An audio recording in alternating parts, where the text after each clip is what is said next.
Alright, so check out this noise. You can hear it squeaking, grinding. Alright, it's brake job time on the Wrangler. I went ahead and bought a PowerStop kit that replaces the rotors and the pads, and it should come with everything I need to do a front brake job on my Wrangler. I thought I'd share that with you since the PowerStop kit is something that you find on Amazon as soon as you type in brake pads or rotors for your car. So if you're looking at doing a brake job yourself on your car and you shop on Amazon like I do, this kit definitely has popped up. I'm going to show you what you're getting. The prices on these things they're actually really good. If you try to buy the rotors and the pads and all the hardware by itself, it equals to about the same price as these PowerStop kits, except these kits are supposed to be a little bit of an upgrade with the rotors, a little bit of an upgrade with the pad material, and it gives you everything you need. So I thought I'd show you that. I figured I'd share some of the tools that your automotive technician uses to make his life faster and easier when he's doing these type of jobs. Maybe you haven't seen these tools, maybe you have. Alright, so here's the PowerStop rotor brake pad kit. This is just for the front of my Jeep Wrangler. When you go on Amazon and look at these kits, they seem like, from what I could tell, they sell them for just about every application out there. These are the slotted and drilled. Get over to some of the specialized tools. Now these are just tools I kind of wanted to show you that are, some of them are just to do front brakes, some of them will work on rear brakes.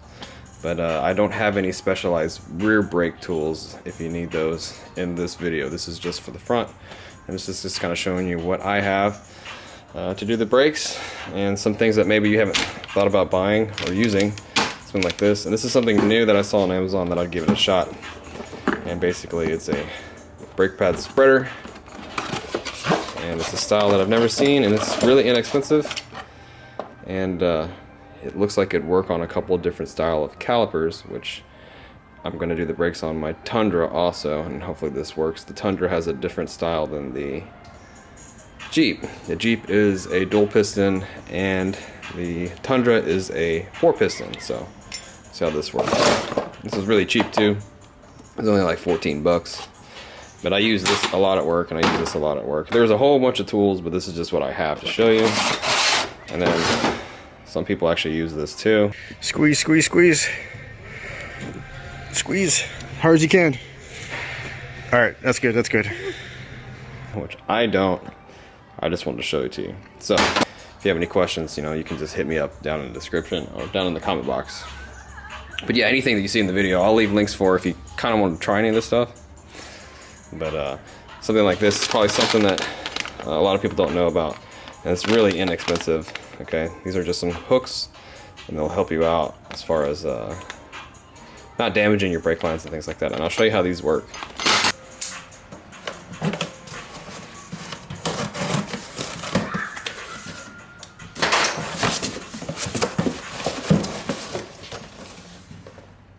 Carbon fiber ceramic performance brake pads.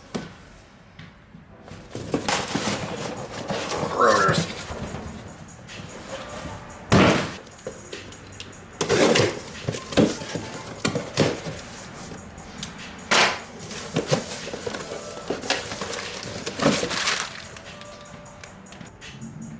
Cool, it gives you a break-in procedure.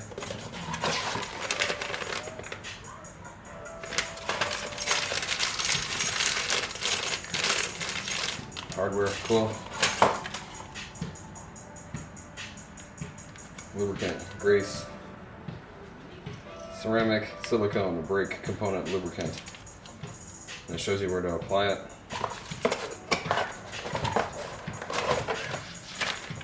There you go. Carbon fiber ceramic brake pads. Carbon fiber.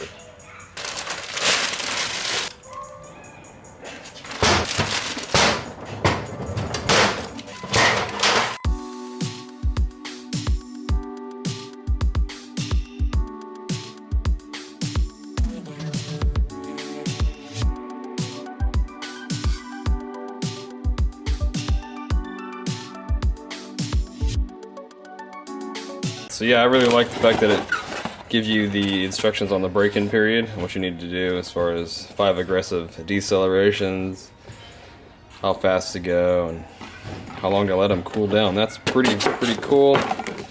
comes with everything you need in the kit. Just here's a little tip here, is when you take your brake pads out, make sure you don't lay your pads on anything that's greasy or dirty. You're going to want to put them down on something that's clean. Now, the rotors, I didn't do that, but I'm going to clean them off anyway with the brake cleaner and the paper towel before I put them on. And again, these guys are directional, so you got to take note of that. The kit looks pretty good. The rotors, well, they're drilled, slotted. They look pretty good. Everything looks pretty good. These guys might have a coating on it to prevent it from rusting. I think this is just like a zinc coating. Sometimes they come kind of greasy, and you have to pretty much clean them off with brake clean. But taking a look at the kit, it looks good. It looks really, really good.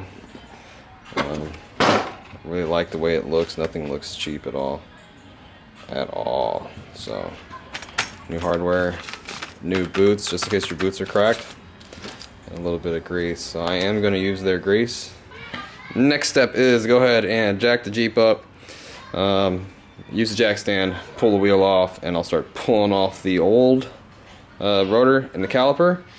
And I'll show you how this new tool is going to work, and it's going to help you.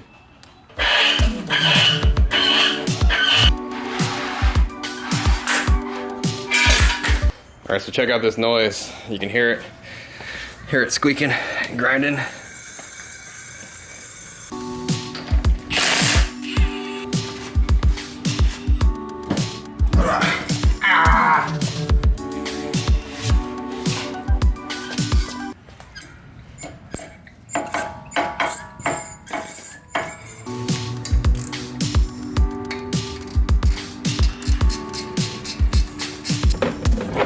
Now this is where this tool is going to come in handy. So I got the caliper loose here, and what you don't want to do is you don't want to let this thing hang at all. So this guy here, you can just hook it on this, and you can pretty much hang it from anywhere up on the car up there, like on the spring or something. You don't have to worry about damaging your brake lines. Pretty cool, huh? So as you can tell, these brake pads are gone. Look, they're totally flat, like metal on metal. You can see the grooves in them. All right, so the better tools you have, the faster you can get the job done. You don't get as tired, and the job usually comes out a lot better, a lot cleaner. When you get all tired and stuff like that, you kind of get lazy. So good tools, they actually go pretty far.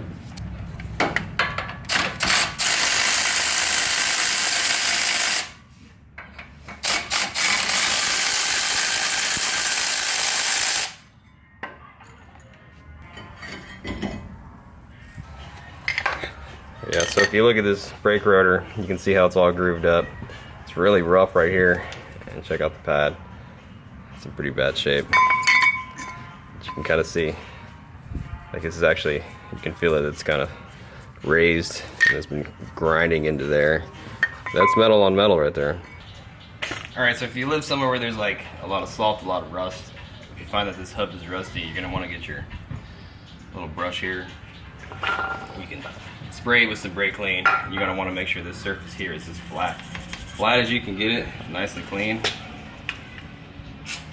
Okay, because this is basically the part that the rotor sits against. You want it to be as flat as it can be, or the rotor might give you, well, if it's not flat, it might move up and down, and it might give you a little bit of pedal like feedback, some pulsation pretty much. Okay, then you can get yourself some anti-seize. Definitely if you live up north or there's salt, you're gonna have to use some of this. Put some around this hub area here. You can pretty much put it all over the place. Just make sure that you don't just like completely glob it on there. But this will prevent the rotor from seizing up if you ever have to take it off. That is Permatex aluminum anti-seize. New rotor. Make sure you got the right side. This is the passenger side. I'm gonna go ahead and stick this guy on this way. Wrong way. Make sure it fits. And what I'm gonna do is I'm gonna hit it with some brake clean and clean this whole thing off. I'm gonna make sure it has enough contaminants. Get any kind of oil or grease or dirt or anything off of it. You don't want that getting pushed into your brake pad, because then you'll have noise forever if you do that. And with some of the other rotors that come where they're greased up, if you don't get that grease off, all that grease does is just prevent it from rusting in the box. If you don't get that grease off and you push into the pad, your pads will pretty much be ruined forever. You get nothing but brake noise and pulsation, and you're gonna have to start all over. Alright, so now we got the bracket all nice and clean. And this hardware is just nice and clean. The slide pins move easily. It's replaced with the new PowerStop boots. Everything moves nice and good. You can go as far as cleaning the crap out of this thing as much as you want, but this is good enough for me. Alright, so sometimes people will just bolt this right back up and put their pads right in, no problems. But sometimes you'll have problems depending on the hardware you have. When you do that, trying to put the pad back in when it's bolted up, you'll have a big hard time trying to get it in there. And you might move these little guides around, and you might damage them. And you won't really know sometimes until you put it all back together, go drive it, and it starts making a bunch of terrible noises. So what you can do is go ahead and load this guy up with the pads now, okay, and make sure you have it all together correctly now. Alright, so you can stick it in together like that. Now you know for a fact that when you go to put it together that these things are going to be in right. Okay, and usually the squealer, this is the squealer right here, is inboard, okay, it's not outboard, because this might get in the way of the actual caliper piece.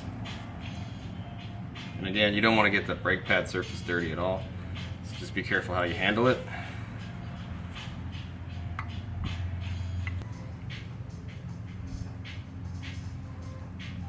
Alright, so once you have it like this, just be kind of careful, but you know you have it installed correctly now, and it's not going to fall apart when you go to put it all back together. But just be careful when you stick it back on here. Bolt it back up. Now it can be kind of tricky bolting it back up, but just try to get it on as straight as you can and take your time. But this, to me, doing it like this is a lot easier than trying to fight some of those pads in there. And you have this bracket already on.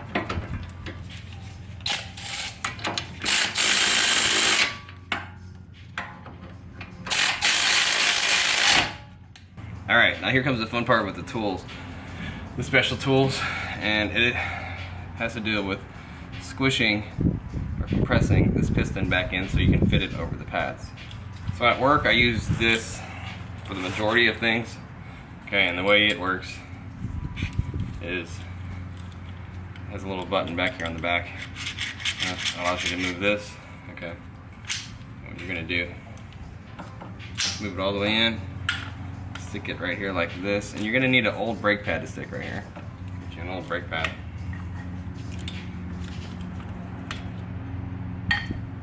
Right there, and then you're going to pull the little trigger, and you can see when you start squeezing the trigger, it's going to start mushing the piston back in, okay? And before you do this, you probably want to go up to the master cylinder up there, crack open the lid for it, and maybe wrap a towel around it. If you ever have your car serviced and they top off your fluids, your brake fluid level might be really high right now, so when you go to squish this in, some might come pouring out of it, so just be prepared for that. But I use this for the majority of my brake jobs. Let's see here. To release it, you just pull the trigger back here, it comes apart. Sometimes I use this, it just kind of depends on the situation. The other tool is like $50.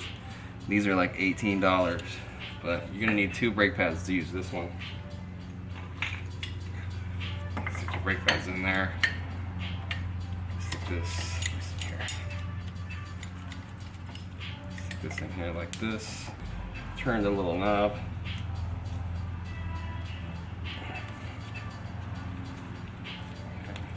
And the scissors will open up and compress this caliper right here. Now the new tool I got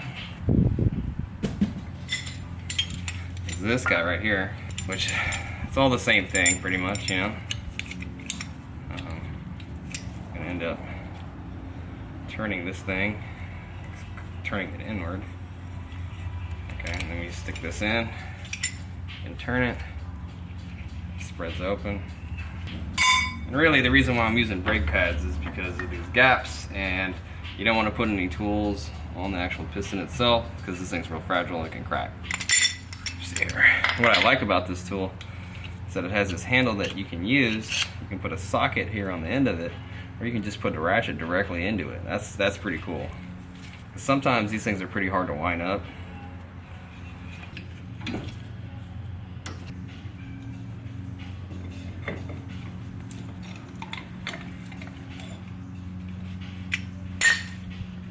Alright, I'm going to show you one more way I'll show you another way people do it. I use these big old channel locks, which isn't something I do, but you'll catch some technicians doing this. So from here, we can go ahead and compress the piston. My favorite way to compress a caliper piston is just by using a big set of channel locks.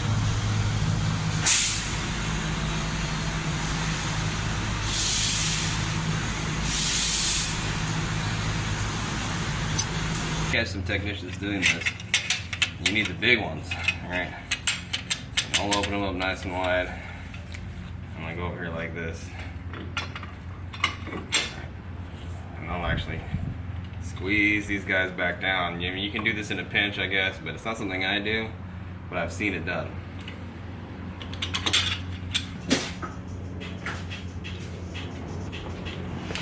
And you can use a C-clamp. Forgot about this guy, but these guys work pretty good too. Same thing. Over here. Stick on. Just compress this guy.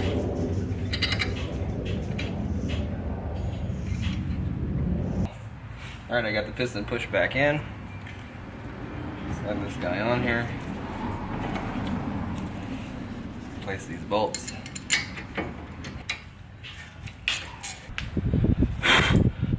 Alright, so that's pretty much it. This is what the PowerStop kit looks like. You know, you get the drilled and slotted rotor, carbon fiber brake pads, hardware, new boots, grease. I'm not going to sit here and tell you that it performs better or anything like that, but it looks like it would. And this being a lifted Jeep with some mud tires, it definitely needs all the help it can get. I'll go and do the braking procedure here in a minute. One thing to remember is that after you do your front brakes, since you push this piston back in, just make sure you pump the brakes before you go taking off, because your car's not going to stop. Guys, the brake on the car's not fucking working! And that being said, hope you enjoyed the video. If you did, hit that thumbs up. If you didn't, thumbs down. If you got any questions, want to leave me any comments, leave them down in the comment box down below. Don't forget to smash that subscribe button down there.